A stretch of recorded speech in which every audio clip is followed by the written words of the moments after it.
आज हम बात करेंगे प्राचीन सभ्यताओं में आसमान से आए हुए एलियन एंड्रोगेनस देवता के रहस्यों के बारे में।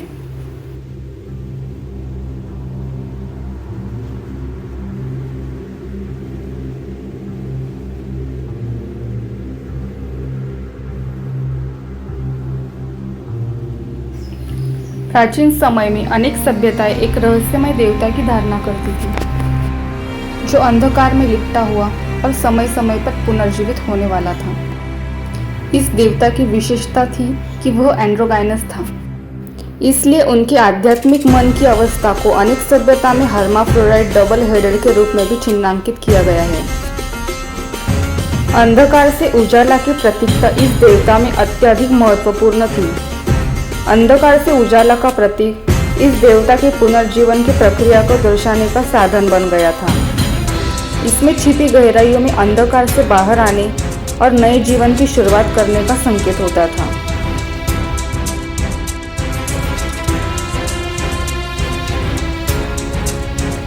यह देवता विभिन्न सभ्यताओं में अलग अलग नामों और पौराणिक कथाओं में प्रकट होता है।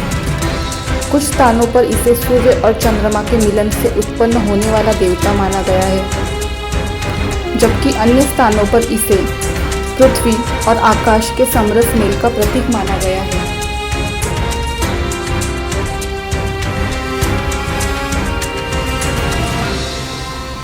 विभिन्न सभ्यता में इस देवता की अलग अलग नामों से कई हजारों सालों से पूजा होती थी। जैसे कि माया सभ्यता में एंड्रोगाइनस कुपुलकान देवता की पूजा पिछले 12,000 सालों से होती दिखाई पड़ती है। तो इसी देवता को एस्टेक लोग एंड्रोगाइनस क्वैट्ज़लकोएट्ल नाम से जानते थे, और इस कारण इस देवता को प्राचीन सभ्यता में इक्विवेलेंट देवता कहा जाता था, अर्थात एक ही देवता का दूसरी सभ्यता में अलग नाम।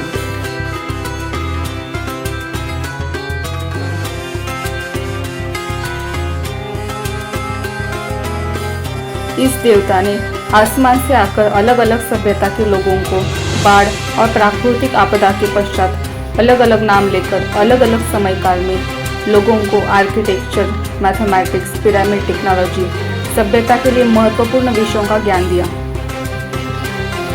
और इसीलिए इस देवता को आकाश देवता के नाम से भी जाना जाता था।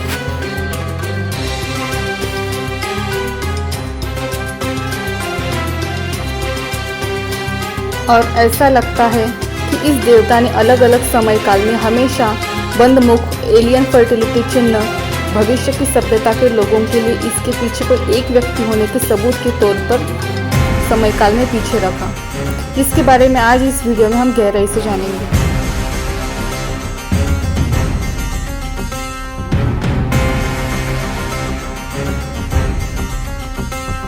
इस पूरे प्रकरण से हम देखते हैं कि प्राचीन सभ्यताओं में यह अंधकार से उठते हुए और पुनर्जीवित होने वाले एंड्रोगाइनस देवता का एक विशेष स्थान था, जो नए आरंभ की आशा और प्रेरणा से भरा हुआ था।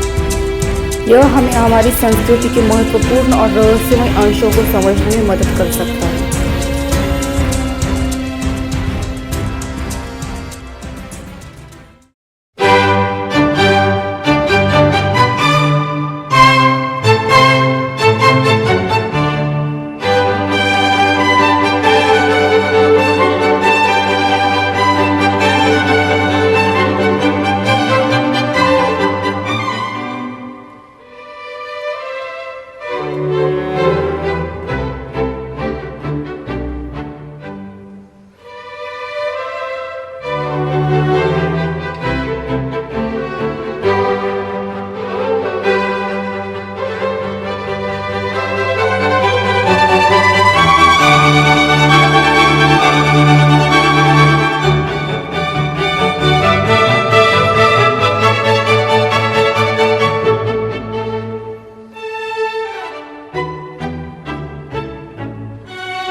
प्राचीन सभ्यता के मान्यता के अनुसार इस एंड्रोगाइनस डाइंग एंड राइजिंग अथॉरिटी का काम है पुनर्जन्म लेकर बाढ़ और प्राकृतिक आपदा के बाद खोई हुई सभ्यता के ज्ञान की पुनर्स्थापना करके राजघराने की स्थापना करके राजा और प्रजा को अलग अलग पद का वितरण करते हुए मानवीय सभ्यता को सही दिशा देकर न्याय करना।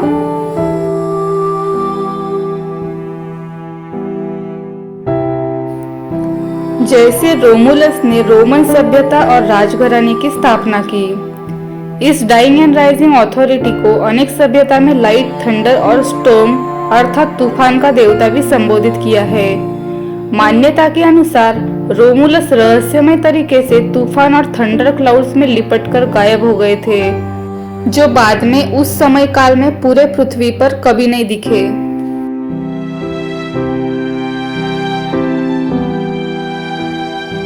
जैसे कि एंड्रोगाइनस क्वेटज़लकोएट्ल देवता ने एज़्टेक सभ्यता और राजघराने की स्थापना की, वैसे ही एंड्रोगाइनस पर्शियस देवता ने माइसिनियन सभ्यता की स्थापना की।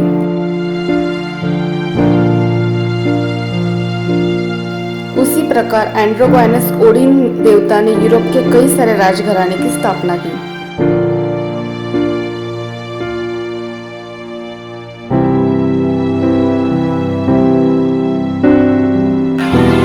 जो त्रिगुणातीत है, जो त्रिगुणातीत अर्थात इन गुणों से परे है, जो अनंत काल से है और अनंत काल तक रहेगा।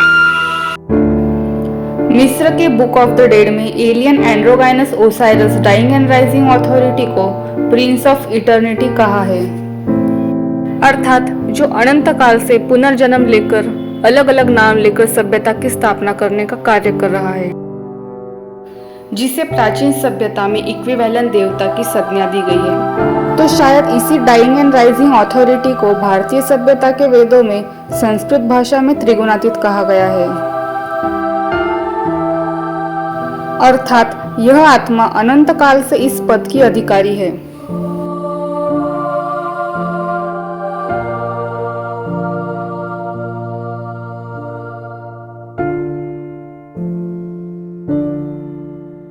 इसी देवता को प्राचीन सभ्यता में क्रिएटर देवता नाम से भी पुकारा गया है और इसी प्रकार रा क्रिएटर देवता को मिस्र की सभ्यता में बोट ऑफ इटर्निटी पर सवार होते हुए चिन्हांकित किया गया है, अर्थात उनके अनुसार इस चिन्ह का यही अर्थ है, जो अनंत काल से अर्थात करोड़ों अब्ज वर्ष समय काल से भी ज्यादा, जिस समय काल की गणना शब्दों और गणितीय भाषा में नहीं की जा सकती, उस समय काल से यह देवता इस कार्य को कर रहा है।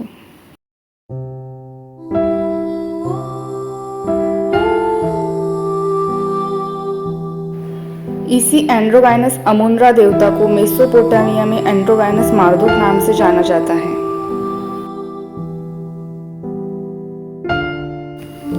उसी प्रकार मेसोपोटामिया, सुमेरियन, बेबीलोनियन सभ्यता में एंड्रोगाइनस अनुनाकी मार्दुक न्याय देवता, जिनकी पत्नी मदर गॉडेस सर्पनितम है, और इसी एंड्रोगाइनस अनुनाकी मार्दुक देवता को इजिप्ट में एंड्रोगाइनस अमुनरा नाम से जाना जाता है। इस सभ्यता के प्राचीन मिथ के अनुसार एंड्रोगाइनस अनुनाकी मार्दुक देवता को कई मिलियन वर्षों से इमॉर्टल ओनर ऑफ अर्थ बताया है।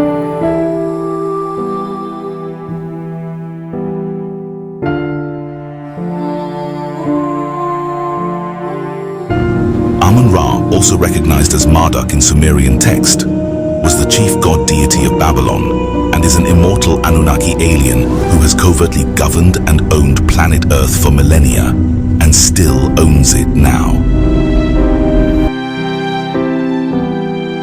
इस एंड्रोगाइनस देवता का वर्णन अलग अलग सभ्यता में एक समान है। एंड्रोगाइनस डाइंग एंड राइजिंग अथॉरिटी की पत्नी को हमेशा एंड्रोगाइनस मदर गॉडेस कहा गया है।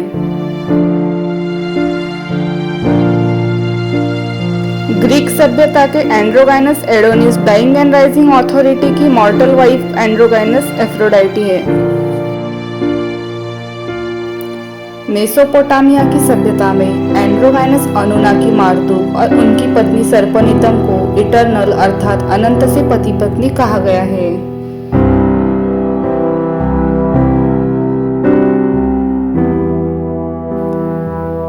Alien androgynous Osiris dying and rising authority की पत्नी को आइसिस मदर गॉडेस कहा गया है।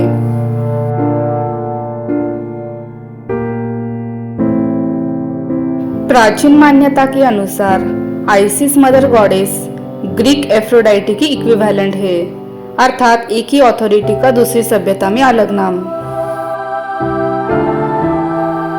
मॉर्टल ruler androgynous Attis dying and rising authority की पत्नी एंड्रोगाइनस साइबेल है।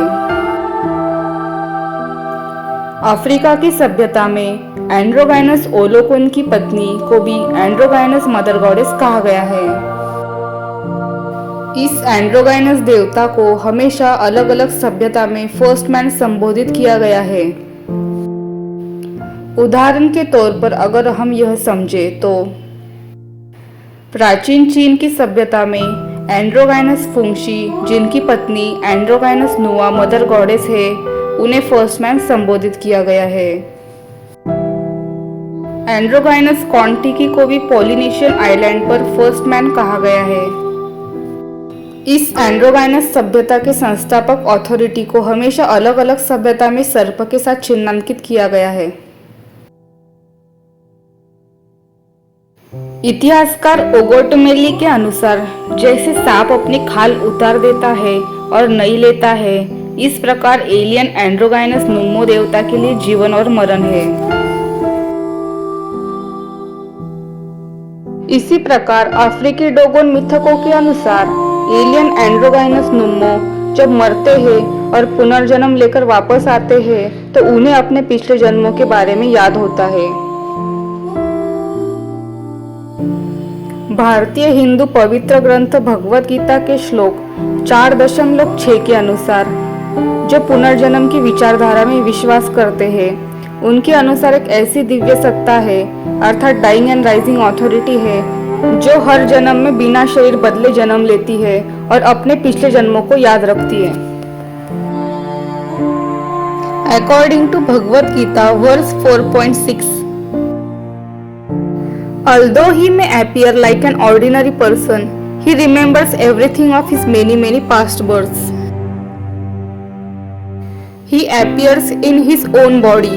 He does not change his body, as the common living entity changes from one body to another. The conditioned soul may have one kind of body in the present birth, but he has a different body in the next birth. In the material world, the living entity has a no fixed body, but transmigrates from one body to another. The Lord, however, does not do so. Whenever he appears, he does so in the same original body by his internal potency. The Lord is conscious of all of his previous appearances and disappearances, but a common living entity forgets everything about his past body as soon as he gets another body.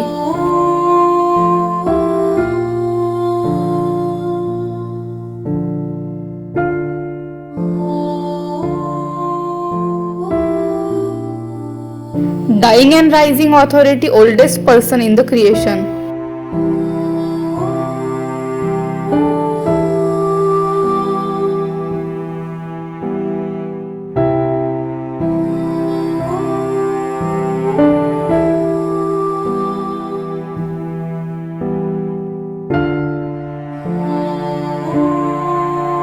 और Leonardo da Vinci ने यह एंड्रोगाइनस डायोनिशियस dying and rising authority की तस्वीर हूबहू त्रिगुणातीश Indian Shri Ram के समान 15वीं शताब्दी में बनाई है। यह एक अनसुलझा रहस्य है। कुछ मान्यता के अनुसार यह painting originally Saint John the Baptist की बनाई है, क्योंकि यह चेहरा उनके दूसरे पेंटिंग के समान है, परंतु यह तो बाकी लोगों ने स्पेकुलेट किया है। खुद लियोनार्डो ने यह दोनों पेंटिंग किसके लिए बनाई है, यह उन्होंने कहीं पर भी लिखित में पीछे नहीं छोड़ा है। सिर्फ एंड्रोगाइनस फीचर्स बनाकर यह पेंटिंग किसकी है यह ना लिखकर इसे पीछे छोड़ा है। तो शायद यह पेंटिंग उन्होंने androgynous dying and rising authority की बनाई है, जिसका चेहरा हूबहू भारतीय एंड्रोगाइनस त्रिगुणातीत dying and rising authority Lord Rama के साथ मैच करता है। यह एक अनसुलझा रहस्य है। भगवत गीता के अनुसार इस अथॉरिटी का चेहरा हर एक जन्म में एक ही होता है और वेस्टर्न साइंटिस्ट और लियोनार्डो के biographers dying and rising authority के बारे में जानकारी नहीं रखते, जिस कारण उन्हें ऐसा लगता है कि यह पेंटिंग लियोनार्डो ने originally Saint John the Baptist की बनाई होगी और बाद में एंड्रोगाइनस फीचर्स के कारण एंड्रोगाइनस डायोनिशियस डाइंग एंड राइजिंग अथॉरिटी को समर्पित की है। पर सत्य अभी भी रहस्यों के अंधेरे में लिपटा हुआ है। उपरोक्त इन दो मूर्तियों में भी न्याय के देवता एंड्रोगाइनस अपोलो का चेहरा एंड्रोगाइनस अतिस डाइंग एंड राइजिंग अथॉरिटी से बिल्कुल मेल खाता है और लियोनार्डो दा विंसी ने भी मोनालिसा पेंटिंग में बंद मुख, एलियन और फर्टिलिटी का चिन्ह पीछे छोड़ा है। ऐसे चिन्ह को इतिहास में इस प्राचीन एंड्रोगाइनस सभ्यता के संस्थापक ने छोड़ा है। यह आज भी एक रहस्य है।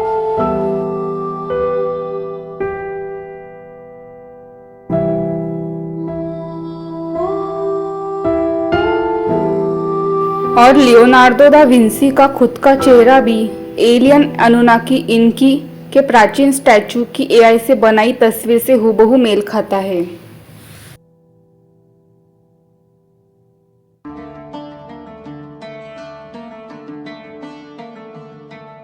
साथ ही साथ प्राचीन मान्यता के अनुसार एटलांटिस सभ्यता की स्थापना पोसाइडन देवता ने की थी, जिनका दूसरा इक्विवेलेंट नाम नेपच्यून है।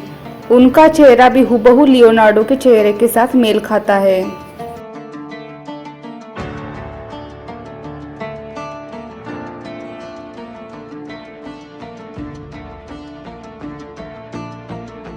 Androgynous Adonis dying and rising authority की पत्नी मॉर्टल वुमन एंड्रोगाइनस एफ्रोडाइटी है। उसी प्रकार पोसाइडन देवता की पत्नी मॉर्टल वुमन क्लेटो है। इसी तरह लियोनार्डो का चेहरा भी पिशादिम वंश की ईमा जामशिद से मेल खाता है, जिन्होंने सभ्यता का ज्ञान सिखाया।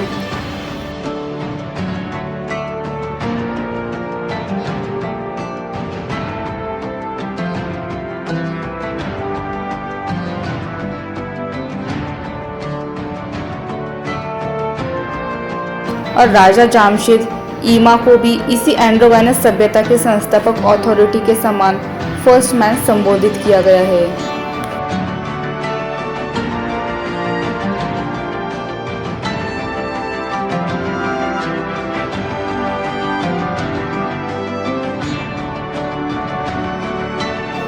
उसी प्रकार लियोनार्डो दा विंची का चेहरा यूरोपियन राजघराने की स्थापना करने वाले एंड्रोगाइनस ओडिन के प्राचीन पेंटिंग के समान है।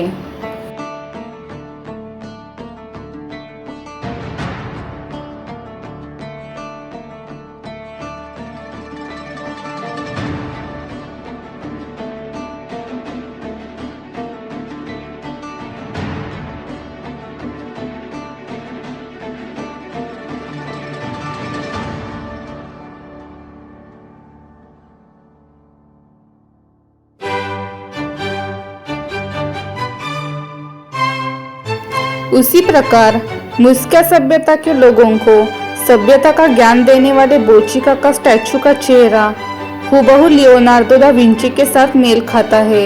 यह एक अभी भी अनसुलझा रहस्य है।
यह पेंटिंग लियोनार्डो दा विंची ने बनाई है, जो कुछ मान्यता के अनुसार यह उनका सेल्फ पोर्ट्रेट है।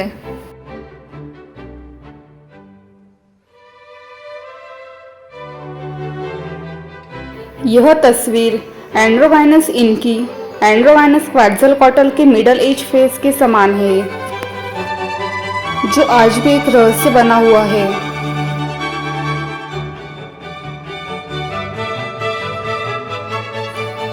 एंड्रोगाइनस अनुनाकी इनकी के प्राचीन स्टैचू से उनका यह चेहरा बनता है। सामने से उनका चेहरा एआई के अनुसार कुछ इस तरह का होगा।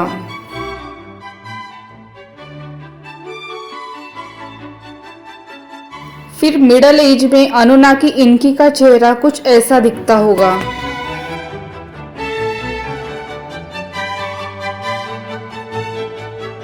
शॉर्ट हेयर मिडल एज में एआई के अनुसार वो ऐसे दिखते होंगे। फिर थोड़ी कम उम्र में एंड्रोगाइनस अनुनाकी इनकी का चेहरा ऐसा दिखता है।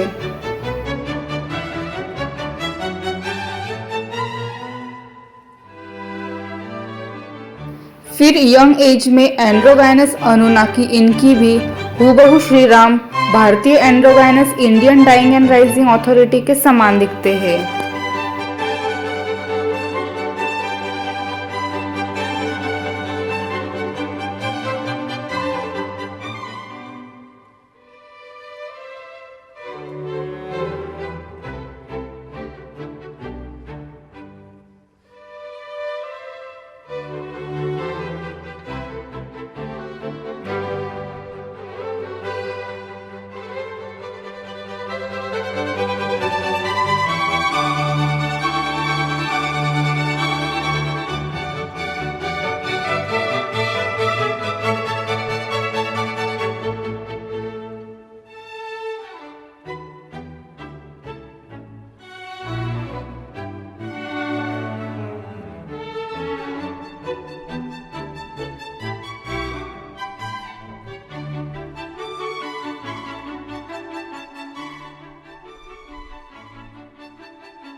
यदि एंड्रोगाइनस सभ्यता के संस्थापक अथॉरिटी का चेहरा नहीं बदलता है और यदि हम इस तथ्य को सत्य माने, तो क्या सृष्टि के कुछ ऐसे नियम हैं जिनकी सहायता से केवल संकल्प और कल्पना द्वारा प्रकृति में कुछ भी निर्मित किया जा सकता है? और इसी प्रकार आत्मा ने सृष्टि के इन नियमों की सहायता से गर्भ में फिर से वैसा ही चेहरा बना लिया। यह अनसुलझा रहस्य अभी भी हमारे समझ से परे है। क्या प्राचीन मान्यता के अनुसार क्या सच में आत्मा पुनर्जन्म का कोई अस्तित्व है, या फिर संकल्प और विजुअलाइजेशन से निर्मित का कोई सिद्धांत है जो आज भी हम लोगों की समझ के बाहर है? और अगर सच में ऐसा कोई निर्मित का सिद्धांत है, तो शायद इसी कारण आज भी हम लोग time travel, evil spirits, time slip जैसी चीजों को शायद नहीं समझ पा रहे हैं।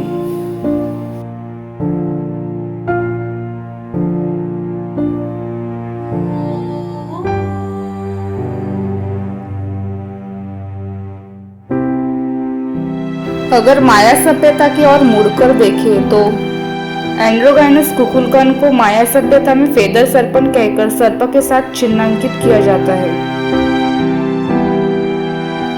एंड्रोगाइनस क्वैट्ज़लकोएटल को एज़्टेक सभ्यता में फेदर सर्पन कहकर सर्प के साथ चिन्हांकित किया जाता है। एंटिनस डाइंग एंड राइजिंग अथॉरिटी को सर्प के साथ ग्रीक सभ्यता में चिन्हांकित किया है। भारत के त्रिगुणातीत विष्णु को संपत्ति का देवता कहा गया है, जिन्हें हमेशा शेषनाग के साथ चिन्हांकित किया जाता है। ग्रीक सभ्यता के हर्मिस देवता को 20,000 पुस्तकों का लेखक माना गया है और प्राचीन ग्रीक सभ्यता के लिए उन्होंने महत्वपूर्ण योगदान दिया है। उन्हें भी संपत्ति का देवता कहा गया है। उन्हें कैडुशियस सर्प के चिन्ह के साथ दिखाया जाता है।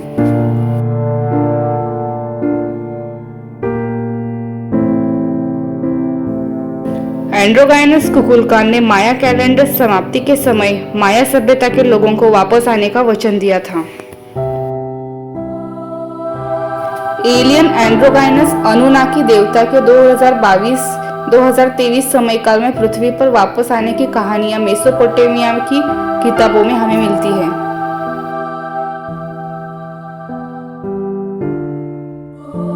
ऐसी मान्यता है कि त्रिगुणातीत श्री राम ने कल्कि अवतार के रूप में वापस आने का वचन दिया था।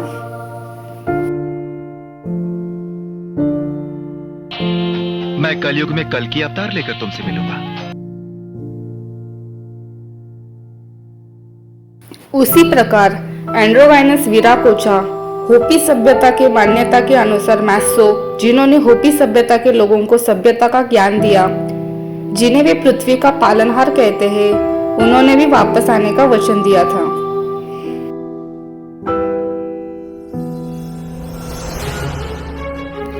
होपी सभ्यता की मैसो के प्रति जो मान्यता है, समान उसी प्रकार त्रिगुणातीत श्री विष्णु को भी हिंदू मान्यता के अनुसार पृथ्वी का पालनहार बताया है।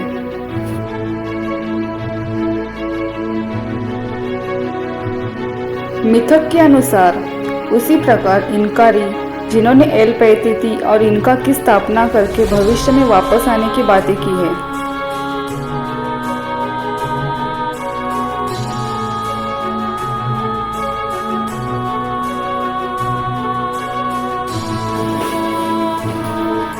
नॉस्ट्राडामस ने भी इसी समय के दौरान अमर शासक इमॉर्टल रूलर की वापसी के बारे में बात की थी। क्या वह भी इमॉर्टल रूलर ऑफ इटर्निटी, सभ्यता के निर्माता, डाइंग एंड राइजिंग अथॉरिटी के वापसी की ओर इशारा कर रहे थे?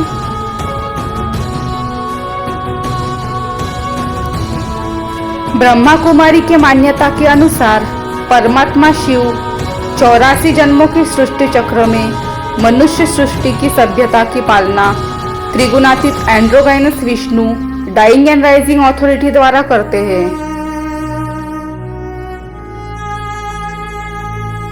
उनके मुरली में इसका जिक्र आता है कि सबसे जास्ती पार्ट कहेंगे विष्णु का, 84 जन्मों का विराट रूप भी विष्णु का दिखाते हैं।